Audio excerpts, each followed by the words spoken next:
me, Bishu, Shiva, and specifically in his form as Arunachala, is the revelation of God the Father that Jesus spoke about.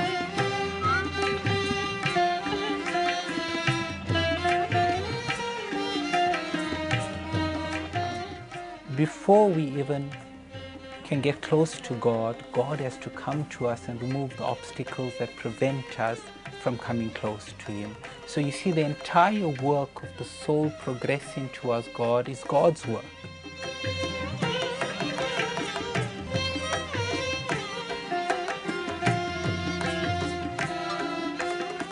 Shiva as the cosmic dancer, and he is through that energy of the dance, he causes the entire cosmos to come into existence, and through that same energy draws the entire cosmos into him.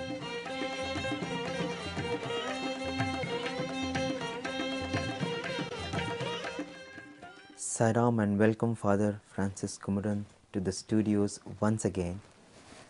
Vanakkam. You have been serving as an Anglican priest in South Africa, but for the last 1 year you have been spending time in contemplation in Ramana ashram in Arunachala, which is also the abode of Lord Shiva. Can I ask you, as a Christian priest, when you step into the temple of Lord Shiva in Arunachala, Arunachaleswara, what goes in your mind? What happens to you? How is the feeling when you step inside the shrine of Lord Shiva at Arunachala? You see, for me, Bishu, Shiva, and specifically in his form as Arunachala, is the revelation of God the Father that Jesus spoke about. The Jewish people saw this as Yahweh or Jehovah. And so when Jesus spoke of the Father, they equated that to Yahweh or Shiva. But as someone from an Indian background and a South Indian Tamil background, for us, Shiva has been that supreme. So where the Jews called it Yahweh or Jehovah, my family called it Shiva. And so for me, connecting with Shiva is really connecting with my roots and saying that I don't need to go to the Jewish revelation to find a name for the supreme mystery, because the God is ultimately nameless, is beyond any name. But if I had to find a name that resonates with me as someone of Indian descent, then the name that I give to the Father of Jesus is the name Shiva, which means absolute bliss, the all-auspicious one. And so that is the main thing for me as I step into the temple, is that I am coming to experience the one supreme God of the universe, whatever you call him. And so as I enter, I'm very aware that there is only one God, and we perceive this God in different names and in different forms. You see, many people may go into a Hindu temple and see all these images and say, and this is what the Western missionaries did, instead of actually just studying a little bit deeper what was Hinduism about, they labeled it as a polytheistic religion, and they said, oh, these people worship many gods, you know. But if they just search a little deeper, they would have realized, no, it's actually only one God, and that one God in many forms and many names. In other words, each deity for me is a different aspect or a different characteristic of the one God. It's like when the one light shines through the clouds, we get the rainbow. And the rainbow has so many colors in it. Yes. But it's only one light shining. You know, it's like sitting in a church and seeing the light come through the stained glass window. So many different colors are there. Yes. But if you go and it's creating a picture that helps us adore God. Yes. But if you go beyond the stained glass, you see it's only one light that is shining, and that's God. For our benefit, He allows His one light to shine through a stained glass window, if you want to call it that. And so we see different colors, different aspects, which helps us perceive the great mystery. Because the intensity of the light on itself, we might not be able to manage it, leave alone comprehend it. And so he makes it simple for us. And so simple so that you fall in love with it first. Exactly. It draws us, and then as we go deeper, we experience the ultimate that is beyond name and form. But we have to start off with name and form before we get to the nameless, formless reality of the divine. And so as I go through the temple, Arunachaleswara temple, or any temple for that matter, as I experience each deity, I acknowledge a certain aspect of God. Now, I have said earlier on, for me, Christ is my guru. He is the one that leads me to the experience of God. And I feel a deep connection with him even as I enter the temple. It's not separated from my Christianity in any way, or my belief in Jesus. That Jesus as my guru is with me and he's teaching me and he's revealing the deeper aspects of his Father, who I've come to know and love as Arunachala Shiva. He's revealing those different aspects to me. So when I enter the temple, like most Shiva temples, the first deity you encounter is Lord Ganesha. So there's Ganapati there. Now, since a child, for some reason, I had a profound love for Ganapati. In fact, even before any other image of God attracted me, it was the image of Ganesha that attracted me. Very appropriate for one on the spiritual path, that Ganesha should be the first God that attracts me. And so I used to love elephants. When I was young, I had a toy elephant, and you'll still see it with me. I must have been about 3 or 4 years when I got this toy elephant from a zoo set. And I remember my grandmother taking some red paint, and in fact the mark of the red paint is still all these years on this toy elephant, and putting a Buddha on the elephant. And she said to me, okay, there's your Ganesha, go and play with it. And maybe I was interfering with her Ganesha at her shrine, so she tried to occupy me with my own Ganesha. So that little toy elephant has become a wonderful symbol of Ganesha. And so, Ganesha has always been, in a sense, a part of my devotion and part of my spiritual path. He is that aspect of Lord Shiva that comes to remove our obstacles. He is the remover of obstacles. Why do we picture him as an elephant? Because if you've seen wild elephants run through a jungle, can anything stand in their path? They literally flatten down everything that's in their path. And so when the Indians wanted to perceive God as the remover of obstacles, they naturally saw an elephant, the image of an elephant. And so before we even can get close to God, God has to come to us and remove the obstacles that prevent us from coming close to him. So you see, the entire work of the soul progressing towards God is God's work. I can't do it on my own. You see, he has to first come and remove the obstacles of my ignorance, the obstacles of my blindness, that I may move towards him. There's many similarities, in fact, between Lord Ganesha and Jesus. In the story of Ganesha, he has a human head at first, and then he loses that head at the wrath of Shiva because of the human arrogance that prevents him from entering that tries to prevent Shiva from entering into the inner chamber where Mother Parvati was. And so Ganesha, in a sense, dies, but then an elephant head is put on him and he rises with higher wisdom. And so the symbol of the death and resurrection of Jesus is there in the story of Ganesha. Also the story says that Mother Parvati formed Ganesha herself, without the aid of Lord Shiva, and breathed life into him. So Ganesha has a virgin birth in the story, like Jesus.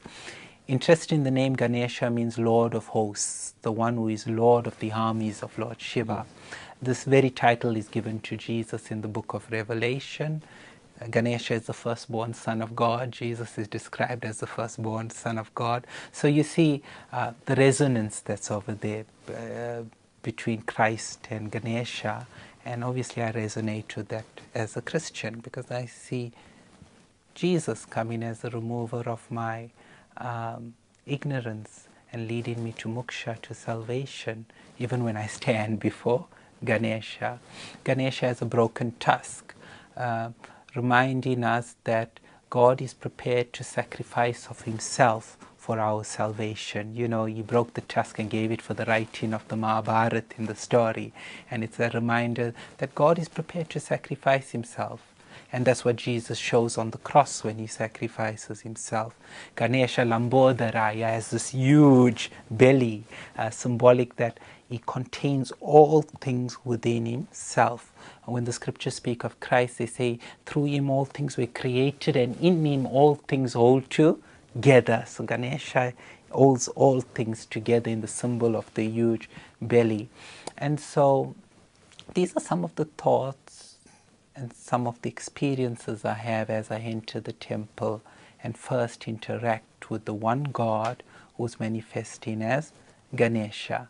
And then I go around the temple and I come to an image of Lord Muruga, who is also seen as a manifestation of the Son of God.